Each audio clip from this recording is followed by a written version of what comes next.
መስቀል ኃይልነ መስቀል ጽንነ መስቀል ቤዛነ መስቀል መድኃኒተ ነፍስነ አይሁድ ክህዱ ንነሰ አመነ ወእለ አመነ በመስቀሉ ድህነ። መስቀል ኃይላችን ነው። መስቀል ቤዛችን ነው። መስቀል መጽናኛችን የነፍሳችን መድኃኒት ነው። አይሁድ ይክዱታል፣ እኛ ግን እናምንበታለን። በመስቀሉ ያመን እኛም በመስቀሉ ድነናል። ሰሙነ ሕማማት በሚል ርዕስ እንማማራለን። ከሁሉ አስቀድሞ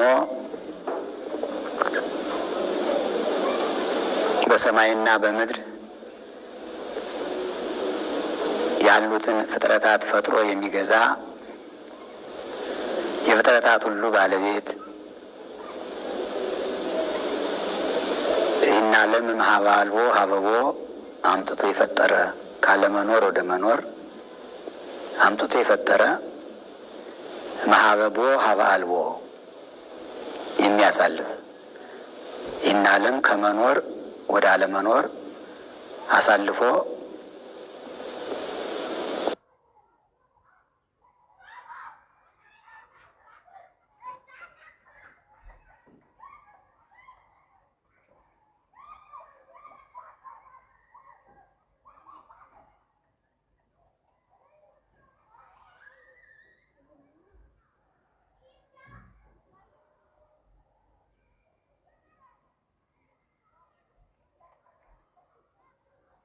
እሱ ግን ሁልጊዜም ሕያው ባሕርይ ሆኖ የሚኖር አምላካችን እግዚአብሔር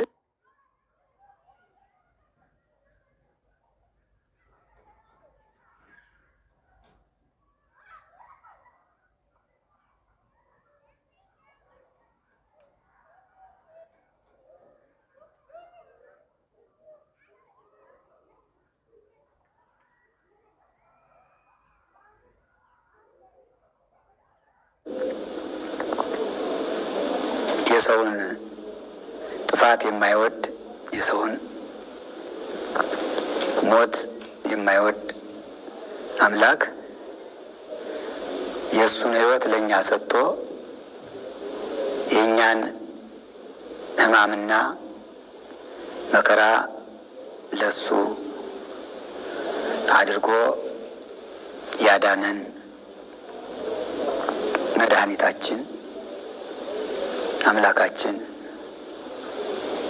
መድኃኔ ዓለም ክርስቶስ ከባሕርይ አባቱ ከባሕርይ ሕይወቱ ከመንፈስ ቅዱስ ጋር ስሙ ለዘላለም የተመሰገነ ይሁንልን።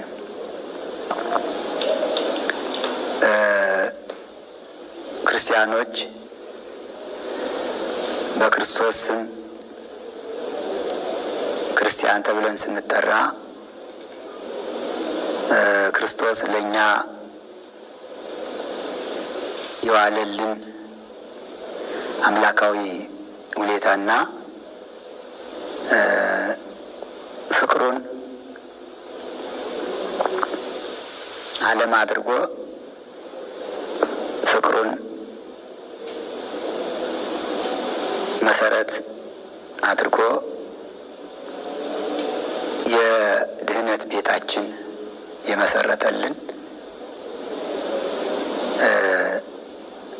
አምላካችን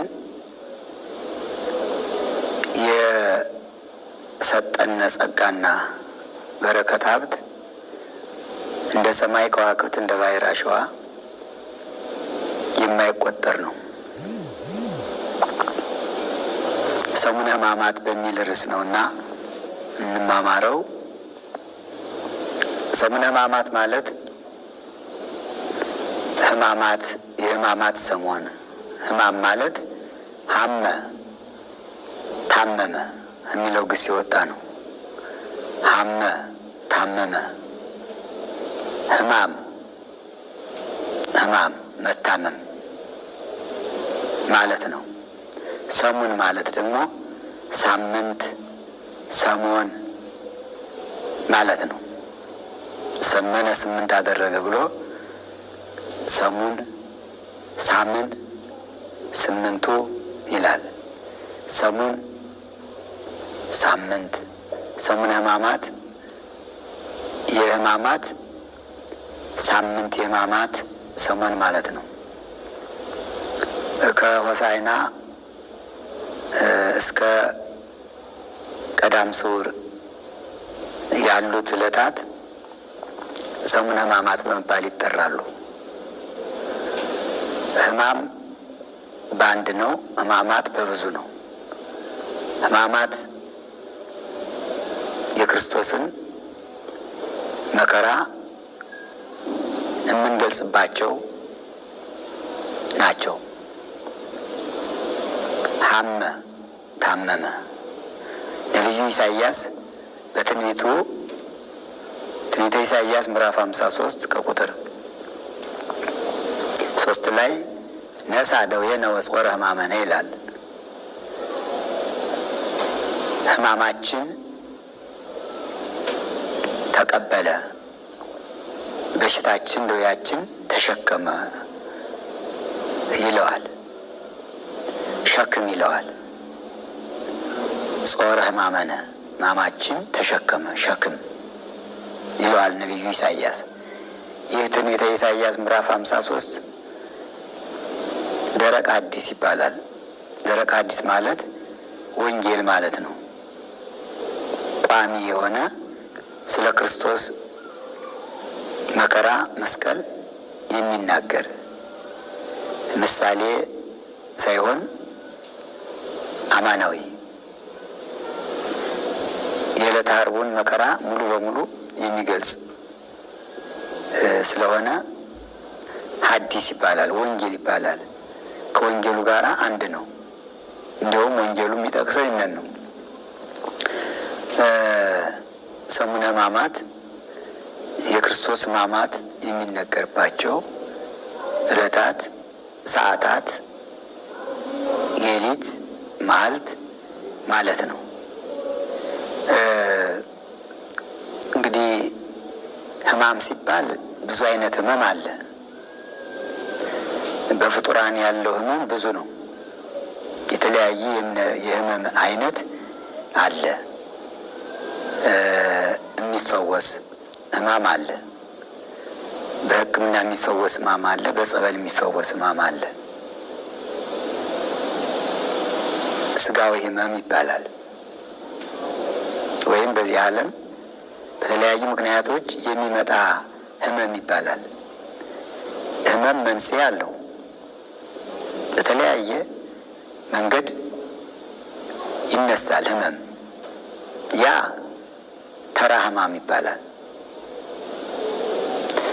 የክርስቶስ ሕመም ግን ሕማማት ወይም የክርስቶስ ሕማም ተብሎ ሲነገር ሕመሙ ለየት ያለ ነው። መድኃኒት ነው። የሌሎቹ የፍጡራን ሕመም ሌላ መድኃኒት ነው የሚያድነው። የክርስቶስ ሕማም ግን መድኃኒት ነው። የክርስቶስ ሕማም ለዓለም መድኃኒት ነው። በሕማሙ በመከራው እኛን አድኖናልና ክርስቶስ አምላክነ ዘመጻ ወሐመ በእንቲአነ ወበሕማማቲሁ ቤዘወነ ይላል። የግብረ ሕማሙ ለካህይል ስግደቱ የሰሙነ ሕማማት ሲጀመር ክርስቶስ አምላክነ ፈጣሪያችን ክርስቶስ ዘመጻ ወደዚህ ዓለም የመጣ ወሐመ መከራ የተቀበለ ወበሕማማቲሁ ቤዘወነ በሕመሙ በሕማማቱ በተቀበለው መከራ እኛን አዳነን ይላል። የክርስቶስ ሕመም መድኃኒት ነው። ዓለሙን ያዳነው ክርስቶስ በሕማሙ ነው። ለየት ይላል። ሕማም ሰውን ያደክማል። ሕማም ሰውን እስከ ሞት ያደርሳል። የሌለው ሕማም የክርስቶስ ሕማም ደግሞ የሞተውን ያዳነ የታመመውን የፈወሰ ሕማም ነው። ስሙ ሕማም የተባለ እሱ መከራ ስለተቀበለ 13ቱን ሕማማተ መስቀል ታግሶ ስለተቀበለ ሕማም ተባለ እንጂ ለዓለም መድኃኒት ነው፣ የዓለም ሕይወት ነው እና የክርስቶስን ሕማም ስናነሳ ለየት አድርገን እናየዋለን፣ እናነሳዋለን። ስሙ ሕማም ምስጢሩ ሕይወት፣ ፈውስ፣ መድኃኒት።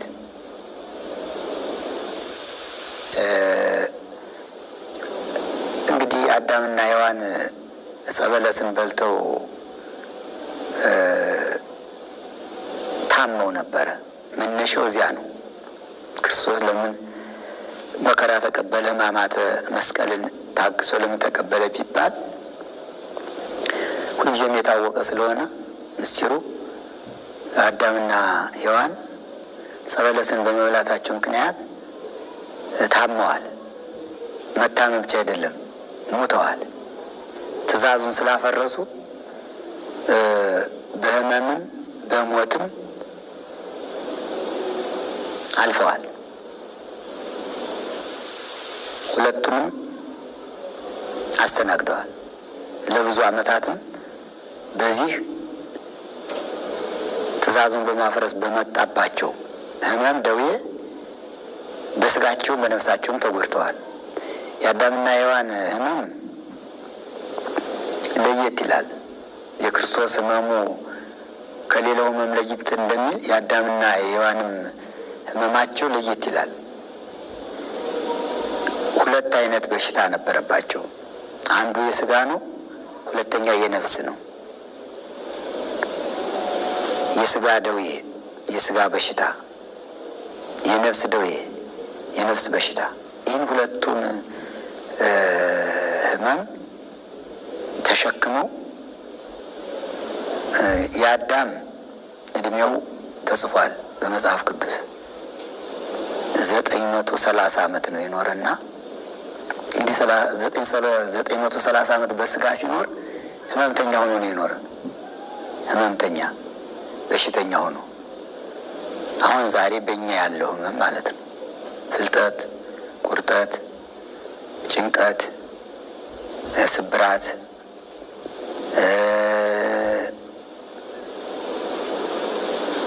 ከራስ ፀጉር እስከ እግር ጥፍር ድረስ ያሉት ህዋሳቶቹ ይታመማሉ። ታመው ነበረ። እድሜውም ብዙ ነው። 930 ዓመት ሙሉ በደዌ ስጋ ሲሰቃይ ቆይቷል።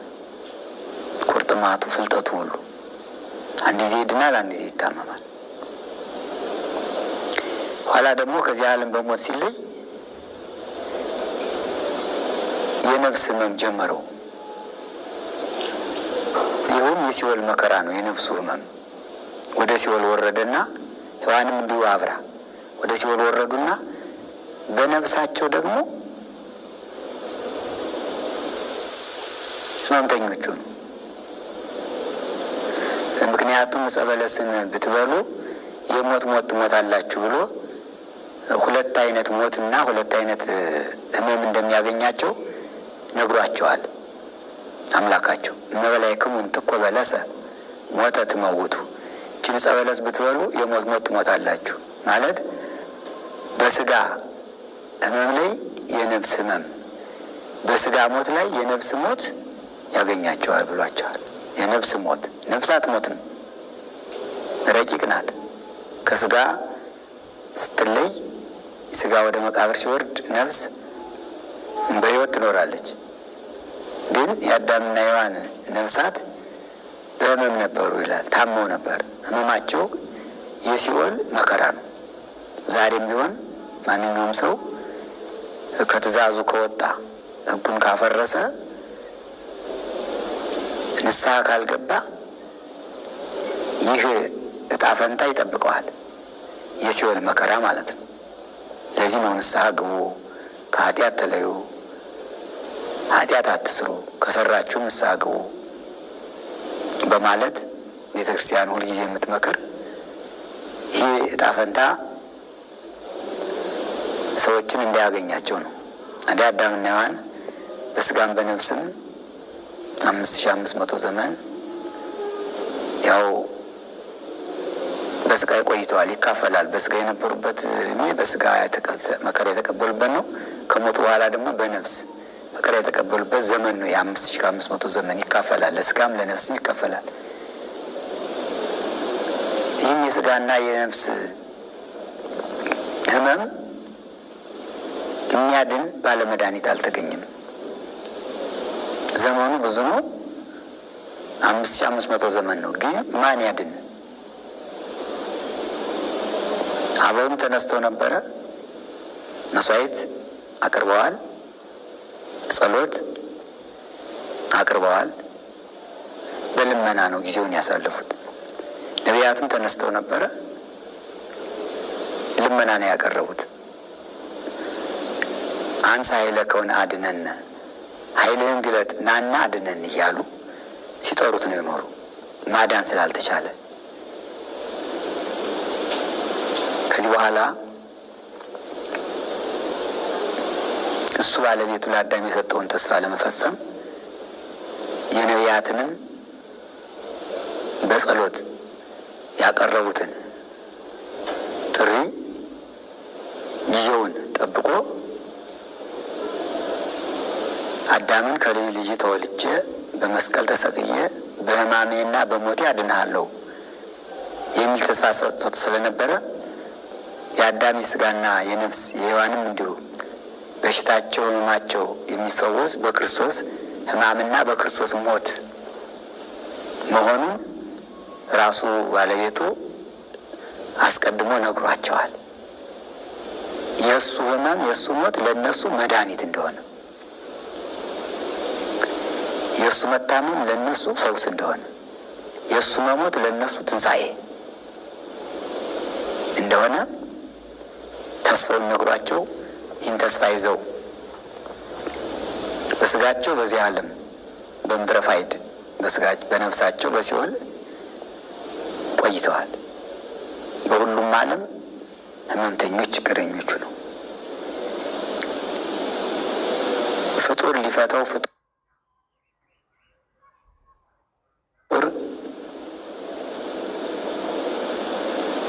ሊፈውሰው ያልተቻለውን ሕመምና ሞት ፈጣሪ መድኃኔ ዓለም ክርስቶስ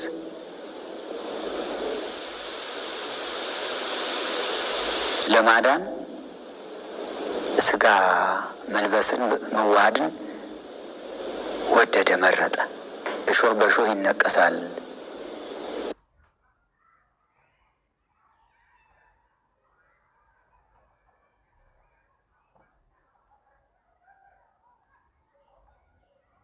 ነገር በነገር ይመልሳል እንዲሉ አዳምና ሔዋንን ለማዳን እነሱን መሆን አስፈላጊ ሆኖ ተገኘ። ይሄው ምንድነው? የአዳምን ባህሪ ማድረግ።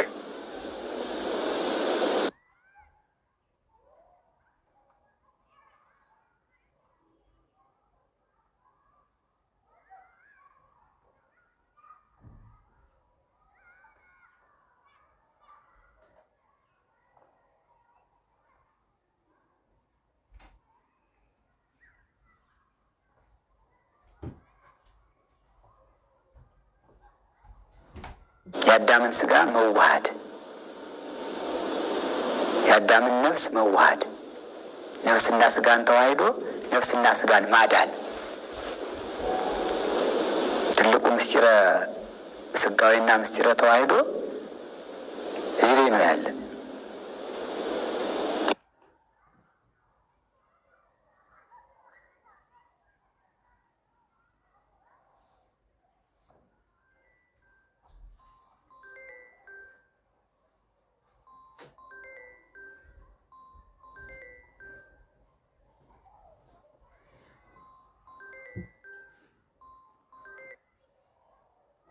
መድኃኔ ዓለም ክርስቶስ አማኑኤል ኢየሱስ ክርስቶስ ለምን ከዚያው ከሰማይ በጽርሐ አርያም ሆኖ አላዳናቸውም ቢባል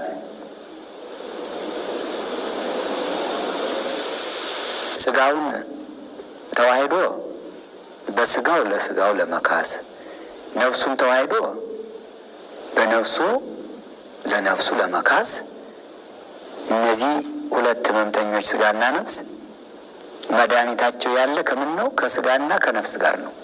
ይኸውም ክርስቶስ ከቅድስት ድንግል ማርያም ያለ አባት ያለ ዘር ያለ ሩካቤ ከስጋዋ ስጋ ከነፍሷ ነፍስ ነስቶ ቃል ከስጋ ጋር አንድ አካል አንድ ባህሪ ሆኖ እነዚህን ሁለቱን ህመምተኞች የአዳምና የሔዋን ስጋና ነፍስ በስጋውና በነፍሱ አዳነ። ሕማማተ መስቀል ሰሙነ ሕማማት ሲነሳ መነሻው ተዋህዶ ነው። የክርስቶስ ሕማም መድኃኒት ነው እያለው ቅድም። አዎ ከእግዚአብሔር ተለይተው ልጅነታቸውን አጥተው ክብራቸውን ተነጥቀው በሲኦል የነበሩ አባታችን አዳምና እናታችን ሔዋን አዳኛቸው መድኃኔ ዓለም ክርስቶስ እነሱን ለማዳን የእነሱን ስጋ ተዋሃደ። ለዚህ ደግሞ ምክንያት ድንግል ማርያም ናት። እማምላክ ወላዲተ አምላክ ማርያም እምነ ወእሙ ለእግዚእነ። ማርያም የእኛ እናት ናት። ወእሙ ለእግዚእነ የጌታችንም እናቱ ናት። ሰአሊ በእንቲአነ ስለኛ ለምኝልን።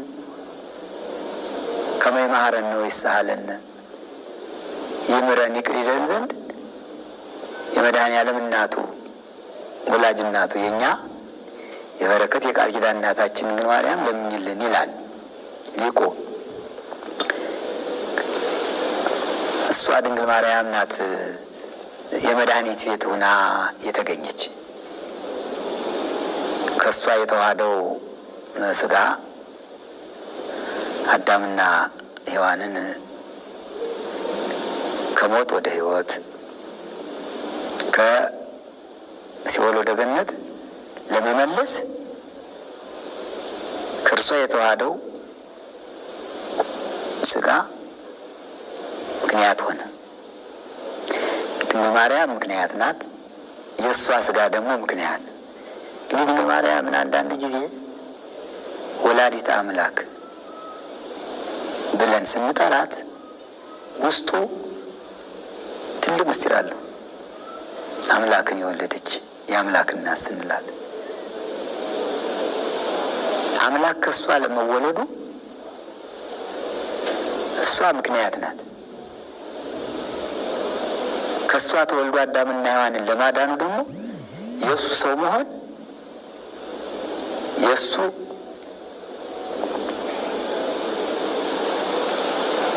በዚህ ዓለም 33 ዓመት ከ3 ወር መኖር የዓለም ድህነት የዓለም ሕይወት እንደሆነ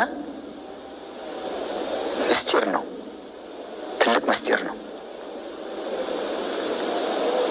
በአጭሩ ከድንግል ማርያም ከስጋዋ ስጋ ከነፍሷ ነፍስ ነስቶ ያለ ዘር ያለ ሩካቤ በሕቱም ድንግልና ተጸንሶ በሕቱም ድንግልና ሲወለድ የአዳምና የሔዋንን ካሳ በቤተልሔም ያለ ልብስ ቅጠል ለብሶ የበለስ ቅጠል ለብሶ ሲወለድ የአዳምና የሔዋንን ራቁትነት የአዳምና የሔዋንን ከክብር ባዶ መሆናቸውን እየካሰላቸው መሆኑ ይታወቃል። ሰሙነ ሕማማት ከልጅ ተወልጄ አድናለሁ ያለውን ለመፈጸም 3 ዓመት ከ3 ወር ወንጌልን ካስተማረ በኋላ ጊዜው ሲደርስ በመስቀል ላይ ተሰቀለ። ይሁዳ ለ30 ብር ሸጠው። አይሁድ ገዙት። መድኃኒት ተሸጠ። መቼስ መድኃኒት ተገዝቶ አይደለ? ሐኪሞች መድኃኒት ያዛሉና ካዘዙ በኋላ መድኃኒት የታለና ወደዚያ ሄደው መድኃኒቱን ይገዛሉ። መድኃኒት ወስደው ይጠቀማሉ። ክርስቶስ የተሸጠ እኮ መድኃኒት ስለሆነ እኮ ነው። ይሁዳ በ30 ብር ነው የሸጠው የዓለምን መድኃኒት። እንዲሁ እኮ የዓለም መድኃኒት ክርስቶስ በከንቱ የተገኘ አይደለም። ለሱ ዋጋ ነው ተብሎ የሚነገር ባይሆንም በአንጻር ግን ሲታይ በግ ነው። ዮሐንስ ነው በግ ብሎ የመሰከረለት በግ ነው። በጉ ተሽጧል። ኤርምያስም ተናግሮለታል። ነሱ 30 ብሩረ ሲወጦ ለክቡር የክቡር የጌታን ዋጋ 30 ብር ተቀበሉ ብሎ ጽፎታል። ተሸጠ። ሕማማት ማለት እዚህ ነው የሚጀምረው። አይሁድ መከሩ። ይሁዳ እነሱ ጋር መከረ። ለ30 ብር ተሸጠ መድኃኒቱ። እንደ በግነቱ 30 ብር፣ እንደ መድኃኒትነቱም እንዲሁ። ይሁዳ ሻጭ ነው፣ አይሁድ ገዦች ናቸው።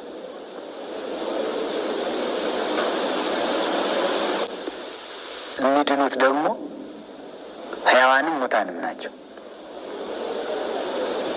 ሕያዋንም ሙታንም ናቸው። ሙታን ከአቤል ጀምሮ እስከ ዕለተ ዓርብ ድረስ ክርስቶስ ተሰቅሎ ነፍሳትን እስካወጣበት ድረስ ያሉት እነዚያ በስጋ ሙታን ናቸው፣ በነፍስም ሙታን ናቸው። ስጋቸው ወደ መቃብር ወርዷል፣ ነፍሳቸው ወደ ሲኦል ወርዳለች። ስለዚህ ሙታን ናቸው። ሕያዋን የሚባሉ ደግሞ በሕይወተ ስጋ ያሉ በተሰቀለበት ጊዜ የነበሩ ሰዎች ሕያዋን ናቸው። ያመኑበት ሰዎች ድነዋል። 3 ዓመት ከ3 ወር ወንጌልን ሲያስተምር ባደረገው ታምራት ባስተማረው ትምህርት አምነው ድውያነ ስጋ በታምራት ድውያነ ነፍስ በትምህርት ድነዋል። ድውያነ ስጋ የሚባሉ የስጋ በሽተኞች እንደነ መጻጉዕ ያሉ፣ እንደነ ጎብጥ፣ እንደነ ደሚሁዛ 12 ዓመት ደም ሲፈሳት የነበረችው ሴት፣ እነዚህን የመሰሉት የስጋ ህመምተኞች ናቸው። የነፍስ ህመምተኞች የሚባሉ ደግሞ ኃጥአን መጸባሃን የሚባሉ እንደነ ማርያም እንተ እፍረት በዝሙት የነበሩ፣ እንደ ፈያታዊ ዘየማን በስርቆት የነበሩ፣ እነዚህ ደግሞ የነፍስ ህመምተኞች ነበሩ። ታድገለከ ኃጢአትከ ታድገለኪ ኃጢአትኪ፣ ኃጢአትን ይቅር ብዬሃለሁ፣ ኃጢአትሽን ይቅር ብዬሻለሁ ሲላቸው እነዚህ የነፍስ ህመምተኞች ድነዋል። ኃጢአት ግን ይቅር ብዬሃለሁ፣ ይቅር ብዬሻለሁ ማለት የነፍስ ድህነት ይባላል።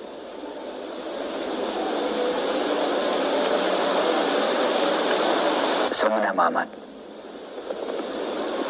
በኋላ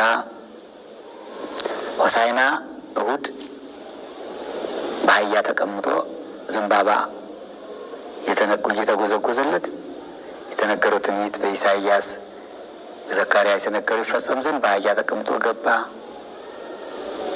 ተመሰገነ። ምክሩ ያን ጊዜ ተጀመረ። አይሁድ ደስ አላላቸውም። ፊትም ይጣሉት ነበር። የሆሳዕና ዕለት በጣም ሕማሙን መከራውን በምክር አንድ ሆነው ተሰብስበው አጠናከሩት። ሰኞ እንዲሁ፣ ማክሰኞ ዋፈድፈዱ በጌታ ላይ እጅግ መከሩበት። ረቡዕ ምክራቸውን ፈጸሙ ይላል። ረቡዕ ምክሩ የተፈጸመበት ነው። የጌታ ምክረ ሞቱ የሞቱ ምክር ረቡዕ ተፈጸመ። ሐሙስ ምሴተ ሐሙስ ነው። የሐዋርያትን እግራቸውን አጥምቆ ቅዱስ ሥጋውን ክቡር ደሙን አቀብሎ ይሁዳም በዚህ ጊዜ አብሮ ስለነበረ ከእናንተ አንዱ ያስይዘኛል ሲላቸው ሕማሙን ሲነግራቸው እኔ ነኝ ሲሉ ይሁዳም እኔ ነኝ ሲል አብሮ አንተ ትላለህ አለው። ምልክቱንም ነገራቸው። ሐዋርያት ተደናገጡ። ማን ይሆን ሲሉ እጁን ወደ ወጭቱ ከኔ ጋራ የሚሰደው እሱ ያዘኛል አላቸው። ይሁዳ ለዚህ ምክንያቱ ነው ተገኝቷል። በኋላ ይሁዳ ሄዶ ከአይሁድ ጋር የጀመረውን የክርስቶስን ሕማማት በምሴተ ሐሙስ ጨረሰው። 30 ብር ተቀበለ። እሱ ከነሱ 30 ብር ተቀብሎ እሱ ደግሞ ጌታን ለነሱ ሰጣቸው። ተቀብሎች ነበረ። እነሱ ጌታን ከይሁዳ እጅ ሲቀበሉ ይሁዳ ደግሞ እዚያ በፊት 30 ብር ተቀብሎ ነበር። ተቀባበሉት። ሻጭና ገዥ ተሰይጠ ለ30 ብር ይለዋል። ለ30 ብር ተሸጠ የዓለም ቤዛ የዓለም መድኃኒት።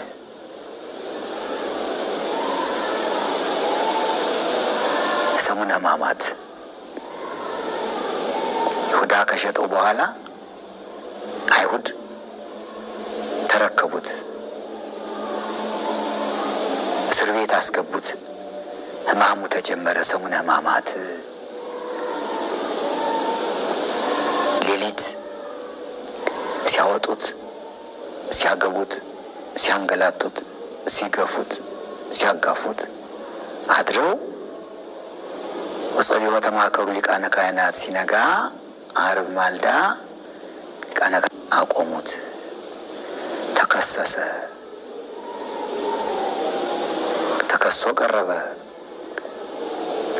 በአንጻሩ ጲላጦስ ዳኛ ነውና መርምሮ ምንም ወንጀል ስላላገኘበት ለበዓል አንዳንድ እስረኛ ይፈታላቸው ነበርና በርባን ልፍታላችሁ ወይስ ኢየሱስ ክርስቶስን ሲላቸው በርባን ልፍታልን እያሉ ወንበዴውን ቀማኛውን